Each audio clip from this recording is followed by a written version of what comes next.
കഴിഞ്ഞൊരു 10 വർഷത്തിലേറെ ആയിട്ട് എനിക്ക് PCODയുടെയും പീരിയഡ് സംബന്ധമായിട്ടുള്ള പല ഇറഗുലാരിറ്റീസ് നേരിടുന്ന ഒരു വ്യക്തിയാണ് ഞാൻ. അപ്പൊ ഞാൻ ഇങ്ങനെ ഒരു പ്രോബ്ലം വരുന്ന സമയത്തൊക്കെ നമ്മൾ ഡോക്ടറെ പോയി കാണാം. അപ്പൊ എന്തെങ്കിലുമൊക്കെ മെഡിസിൻ നമുക്ക് തരും. അത് കഴിച്ചൊരു 1-2 മാസത്തേക്കൊക്കെ അത് നോർമലായിട്ട് ബാക്ക് ടു നോർമലിലേക്ക് വരും. പക്ഷെ വീണ്ടും ഒരു 3 months കഴിയുമ്പോഴത്തേക്കും പഴയ പോലെ തന്നെ ഇത് അബ്നോർമൽ ആയിട്ടാണ് നമുക്ക് പീരീഡ് വരുന്നതും PCODയുടെ പ്രോബ്ലംസും ഒക്കെ വീണ്ടും വന്നുകൊണ്ടിരിക്കുകയായിരുന്നു. അങ്ങനെ ഇരിക്കുമ്പോഴാണ് ഈ കഴിഞ്ഞ ഒരു മാർച്ച് മാസത്തിൽ ഞാൻ നാട്ടിൽ പോവുകയും ഇൻഡസ്വിവാഡ് ഐ കെയർ എന്ന പ്രോഡക്റ്റ് എനിക്ക് ഒരു ബോട്ടിൽ യൂസ് ചെയ്യാനായിട്ട് സാധിക്കുകയും ചെയ്ത ആ സമയത്ത്.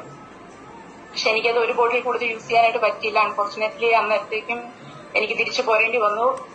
കണ്ടിന്യൂ ചെയ്യാൻ പറ്റിയില്ല. എന്നാൽ അതിനുശേഷം ഇപ്പോഴൊരു 6 months ആയിട്ടുണ്ട്. എനിക്ക് ഇതിനു മുമ്പ് നേരിട്ടിരുന്ന ആ ഒരു PCODയുടെ ഇഷ്യൂവോ പീരിയഡ് സംബന്ധമായിട്ടുള്ള യാതൊരുവിധ പ്രോബ്ലംസോ ഞാൻ ഇപ്പോൾ അനുഭവിക്കുന്നില്ല. കഴിഞ്ഞ 6 months ആയിട്ട് ഞാൻ വളരെ ഹാപ്പിയാണ്.